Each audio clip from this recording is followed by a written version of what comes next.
नाज़रीन अस्सलाम वालेकुम, मैं हूँ इमरान वसीम। नाज़रीन, जैसा कि आप जानते हैं कि आज chief justice of Pakistan justice Yahya Faridi की सरबराही में 3 रुकनी बेंच के सामने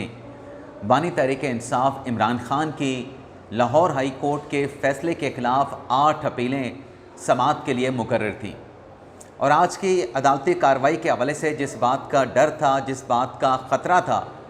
वो तो ना हो सका, लेकिन कुछ और हो गया। चीफ जस्टिस याहिया फरीदी ने इमरान खान साहब की लीगल टीम से कल तक की मोहलत मांग ली। चीफ जस्टिस याहिया फरीदी को ये मोहलत क्यों मांगना पड़ी,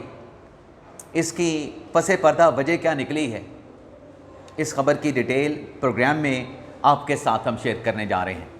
और ये तफसीलात आपकी खिदमत में पेश करने के बाद हमारे ब्लॉग की जो दीगर अहम खबरें हैं, फिर उनकी तफसीलात भी आपकी खिदमत में पेश करेंगे। लेकिन प्रोग्राम का आगाज़ करने से पहले आप चाहने वालों से दरख्वास्त करेंगे कि जिन दोस्तों की जानिब से अभी तक चैनल को सब्सक्राइब नहीं किया गया, उनसे दरख्वास्त के चैनल को सब्सक्राइब कर लें, बेल आइकॉन का बटन प्रेस करें। वीडियो पसंद आए तो इसे लाइक और शेयर ज़रूर कीजिएगा। ये जो नाज़रीन सुप्रीम कोर्ट में इमरान खान साहब की 8 अपीलें हैं लाहौर हाई कोर्ट के फ़ैसले के ख़िलाफ़, ये 8 के 8 9 मई के केसेस में इमरान खान साहब की लाहौर हाई कोर्ट में अपीलें थीं, दरख्वास्तें थीं, जिन पर लाहौर हाई कोर्ट ने इमरान खान साहब को तफ्तीशी के साथ तामर ना करने पे ज़मानत देने से इनकार कर दिया था। तो कानून के तहत इमरान खान के पास जो आखिरी ऑप्शन था, एक ऑप्शन तो ये था कि खामोश होकर बैठ जाते और ATC अदालतों के फ़ैसले का इंतज़ार करते, पुलिस की जानिब से मुतल्लिका अदालत में चालान पेश किया जाता। दूसरा जो कानूनी ऑप्शन था ज़मानत के लिए, वो ये था कि सुप्रीम कोर्ट में अपील करते। तो इमरान खान साहब की जो लीगल टीम के मरकज़ी लॉयर हैं सलमान सफदर साहब, उन्होंने 24 जून के लाहौर हाई कोर्ट के फ़ैसले के ख़िलाफ़ 8 अपीलें अदालत उज़्मा में दायर की। अब वो जो अपीलें पहली समाअत पे फ़िक्स हुई, आपको याद होगा कि सलमान सफदर साहब की जनरल एडजर्मेंट थी। सलमान सफदर साहब पेश नहीं हुए, उनकी तरफ से इल्तवा की दरख्वास्त आ गई कि केस की समाअत को आइंदा की तारीख़ तक मुलतवी कर दिया जाए। तो चीफ जस्टिस याहिया फरीदी की सरबराही में 2 रुकनी बेंच ने केस की समाअत को ग़ालिबन 12 अगस्त तक मुलतवी किया था। और 12 अगस्त की जब समाअत का आगाज़ हुआ था, तो चीफ जस्टिस याहिया फरीदी ने 12 अगस्त को जो डॉक्यूमेंट्स थे, जो केस के दस्तावेज़ात थे, उनका जायज़ा लेने के बाद केस की समाअत के आगाज़ में ही खान साहब की लीगल टीम से कहा था कि इस केस में, चूँकि ज़मानत का केस है, लाहौर हाई कोर्ट ने जो ऑब्ज़र्वेशन दी हैं वो हतमी नौयत की हैं, यानी पूरे केस का ज़मानत के केस में अदालत ने फ़ैसला कर दिया है। याहिया फरीदी साहब ने इमरान खान साहब की लीगल टीम और जो प्रोसिक्यूशन है, पंजाब का जो प्रोसिक्यूशन का डिपार्टमेंट है, उनसे कहा था कि इसमें कानूनी सवाल जो है वो पैदा हो गया है,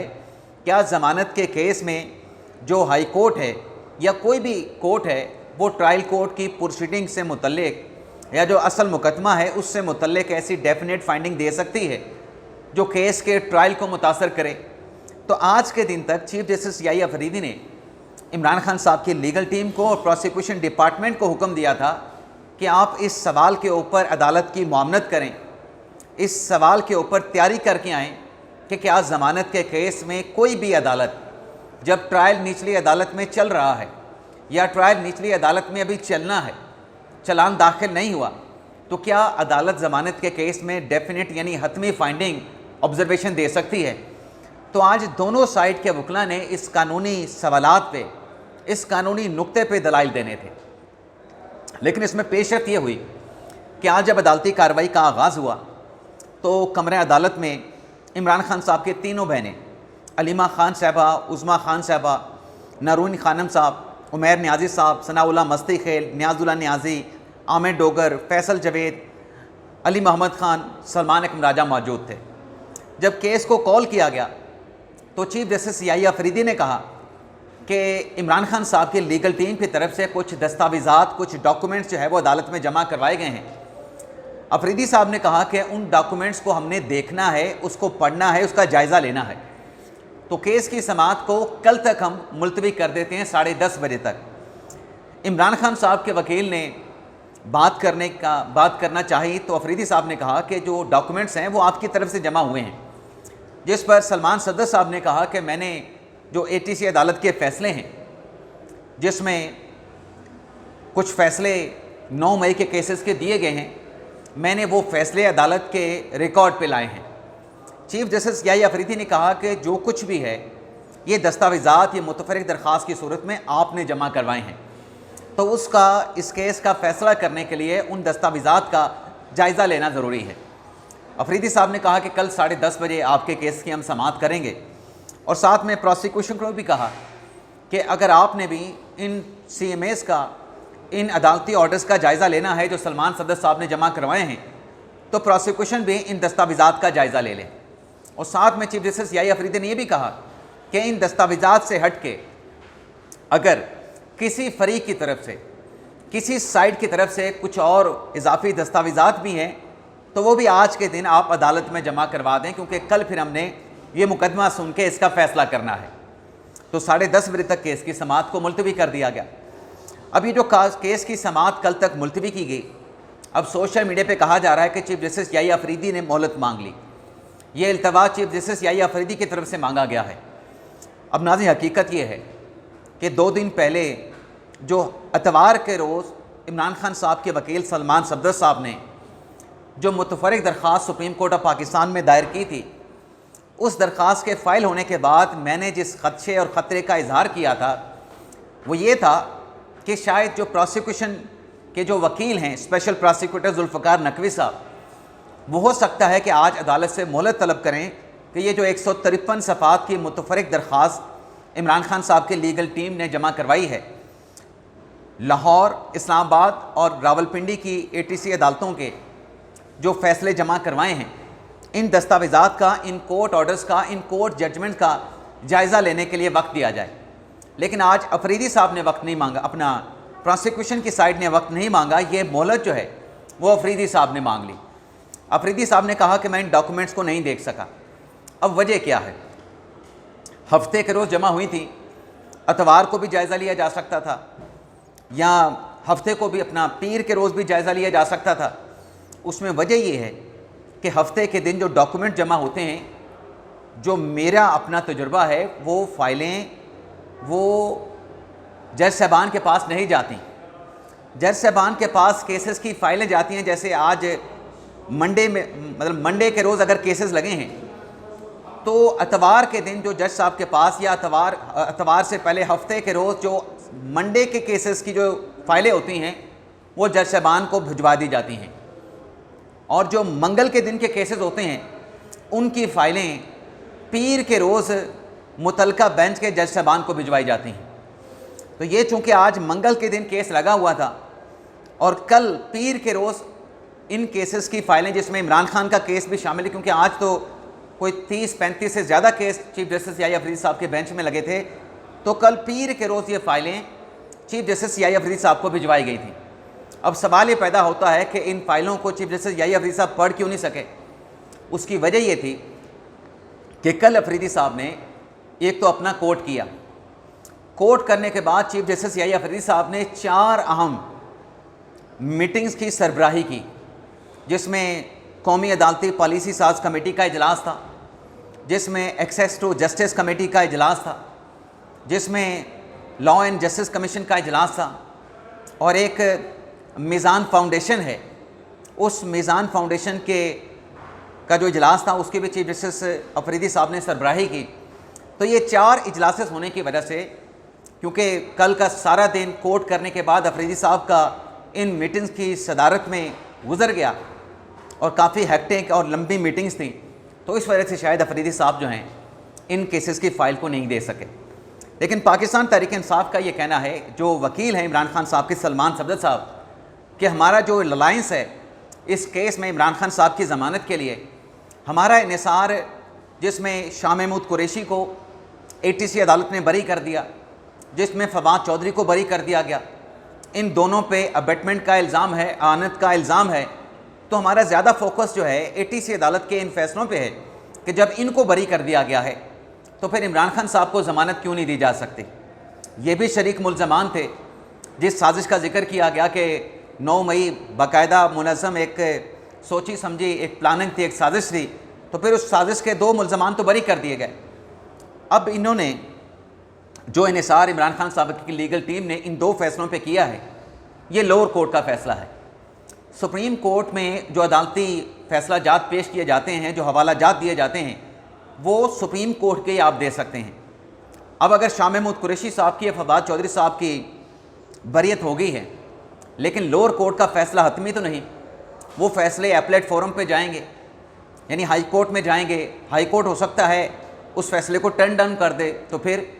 सुप्रीम कोर्ट ट्रायल कोर्ट के फैसले को कैसे मान सकती है? तो यहाँ पर जो हवाला जात, जो अदालती प्रेसिडेंट पेश होनी है, वो सुप्रीम कोर्ट की पेश होनी है। लेकिन बहरहाल सलमान सदर साहब का एक लीगल आर्गूमेंट है, और अगर हम हक़ाइक़ को भी देखें, ये जो मीटिंग्स की जाती है 9 मई के हवाले से, जिसका इल्ज़ाम इमरान खान साहब पे है कि एक चक्री पे मीटिंग हुई और एक इमरान खान साहब के ज़मान पार्क पे मीटिंग हुई, तो शाह महमूद कुरैशी साहब का तो सबूत अदालत में ये था कि वो कराची में थे, ऐसी किसी मीटिंग्स में वो शरीक नहीं हुए। यही सबूत फवाद चौधरी ने पेश किए कि ना वो चक्री की मीटिंग में थे, ना वो ज़मान पार्क में थे, बल्कि वो 7 से लेकर 9 मई 10 मई तक इस्लामाबाद में मौजूद थे। तो उनके पास तो शवाहिद थे, इस वजह से बरी कर दिया गया। इमरान खान का आपके पास क्या ऐसा सबूत होगा कि वो अदालत में रख सकें उनकी लीगल टीम कि ऐसी कोई मीटिंग 9 मई के हवाले से ज़मान पार्क या चक्री में नहीं हुई है? तो देखते हैं, कल 10:30 बजे तक इस केस की समाअत को मुलतवी किया गया है, अदालत क्या फ़ैसला करती है। एक और चीज़ भी नाज़रीन मैंने नोट की है कि PTI की इतनी क़यादत आई हुई थी, जिसके मैंने नाम अभी आपको पढ़ के सुनाए हैं: उमैर न्याज़ी, सनाउल्लाह मस्ती खेल, सलमान अकरम राजा, अली मोहम्मद ख़ान, फैसल जवेद ख़ान, आमिर डोगर, न्याजुल्ला न्याज़ी। ये मीडिया के साथ टॉक नहीं करते। और अलीमा ख़ान साहबा जी ने इस गैर सियासी, इमरान खान साहब भी कहते हैं, तहरीक इंसाफ भी गैर सियासी कहती है कि अलीमा ख़ान का जमात के साथ, पार्टी के साथ, PTI के साथ कोई ताल्लुक़ नहीं, लेकिन मीडिया के साथ जो गुफ्तगू होती है वो अलीमा ख़ान साहबा की होती है। वो मीडिया टॉक करते हैं, और पार्टी के बाकी जो लोग हैं, सलमान सफदर हों, अली मोहम्मद ख़ान हो, फैसल जवेद ख़ान हो, या कोई भी PTI का रहनुमा हो, वो पीछे खड़ा होता है। अलीमा ख़ान साहबा अगर मीडिया के साथ गुफ्तगू कर रही होती हैं तो क्या गैर सियासी तो कहती हैं, तो क्या अलीमा ख़ान साहबा सियासी नहीं हो चुकी? पार्टी के लोग उनके पीछे ठहरे होते हैं, सेक्रेटरी जनरल पीछे खड़े होते हैं। लेकिन बहरहाल देखते हैं कल इस केस की समाअत में क्या होता है। इसके साथ साथ एक और अदालती ख़बर है, जो सिक्योरिटी फोर्सेस और खुफिया एजेंसियों की जानिब से यौम पाकिस्तान पे जो दहशतगर्दी का एक बड़ा मनसूबा नाकाम बनाया गया, और उस मनसूबे के जो मास्टरमाइंड थे डॉक्टर उस्मान काजी, जिन्हें कल उनका एक वीडियो स्टेटमेंट भी चलाया गया, एतराफ़ी बयान चलाया गया। आज CTD की जानिब से ATC अदालत में डॉक्टर उस्मान काजी को पेश किया गया। डॉक्टर उस्मान काजी को पेश करने के बाद उनका जिस्मानी रिमांड मांगा गया, और ATC अदालत ने 14 दिन के लिए डॉक्टर उस्मान काजी को CTD के हवाले कर दिया है। इसके साथ साथ नाजरीन, अब जो हमारे प्रोग्राम का दूसरा सेगमेंट है, भारत की तरफ से जो अपने लड़ाका त्यारे पंजाब और कश्मीर के बॉर्डर पे ला के जो तैनात किए गए हैं, ला खड़े किए गए हैं, दरअसल भारत की तरफ से एक नोटम जारी किया गया है। वो नोटम जारी किया गया है 19 अगस्त से लेके 21 अगस्त तक, और इन 3 दिनों में, यानी आज से लेके अगले 2 दिन, बुध और जुमेरात, जो भारतीय लड़ाका त्यारे हैं वो जम्मू एंड कश्मीर और जो पंजाब का बॉर्डर है पाकिस्तान के साथ, मशरकी बॉर्डर पे, वहाँ पर ये भारतीय त्यारे जो हैं वो मशक़ें करेंगे, ट्रेनिंग करेंगे। अब ये जो भारत की तरफ से परवाज़ें की जा रही हैं या मशक़ें, जंगी मशक़ें की जा रही हैं, इसको लेके पाकिस्तान की जो फ़िज़ाइया है, पाकिस्तान के जो त्यारे हैं, वो भी अलर्ट हैं। आपको बताता चलूँ कि अमेरिका के जो वज़ीर ख़ारजा हैं मार्को रूबियो, उनकी तरफ से कल ये स्टेटमेंट दिया गया था कि पाकिस्तान और भारत में जंग बंदी हुई है, लेकिन इस जंग बंदी का रोज़ाना की बुनियाद पर हम जायज़ा लेते हैं ताकि ये जंग बंदी बरकरार रहे। और भारत की तरफ से पाकिस्तान को नई जंग की धमकियाँ भी दी जा रही हैं। तो ये भारत की तैयारियाँ हैं। भारत ऐसी मशक़ें करके पाकिस्तान को जो है डराना चाहता है, धमकाना चाहता है, लेकिन शायद भारत को इस बात का एहसास तक नहीं कि पाकिस्तान की जो फ़ौज है वो भी चुकन्ना है। अगर सरहद के ऊपर भारत के लड़ाका त्यारे मशक़ें कर रहे होंगे तो कैसे हो सकता है कि पाकिस्तान की फ़िज़ाइया, पाकिस्तान की जो फ़ौज है वो चौकन्ना ना हो। इसके साथ साथ आपको ये भी बता दें कि जो चाइना के वज़ीर ख़ारजा हैं वो भारत के दौरे पे हैं, और भारत के दौरे पे चाइना के वज़ीर ख़ारजा ने जयशंकर इंडियन वज़ीर ख़ारजा के साथ मुलाकात की है, और चाइनी वज़ीर ख़ारजा ने वहाँ पर ये पैगाम भारत को दिया है कि चीन को भारत अपने लिए दुश्मन या अपने लिए ख़तरा ना समझे, चीन को भारत अपना शराकतदार समझे। नाज़रीन, SCO का इजलास जो है वो इस माह के आखिर में चीन में होने जा रहा है, जिसमें पाकिस्तान और भारतीय वज़ीर आज़म भी शरीक होंगे, और इम्कान है कि भारतीय जो वज़ीर आज़म नरेंद्र मोदी हैं उनके साथ चीनी वज़ीर ख़ारजा की मुलाकात भी होगी। लेकिन ज़रा ये बताते हैं कि चीन इस बात का ख्वाहिशमंद है कि SCO के इजलास के दौरान जो एक 100 साला चाइना की तकरीब भी होनी है, इस तकरीब के दौरान वज़ीर आज़म शहबाज शरीफ और नरेंद्र मोदी की आपस में मुलाकात करवाई जाए। देखते हैं चाइना इस ख्वाहिश में कितना कामयाब होता है।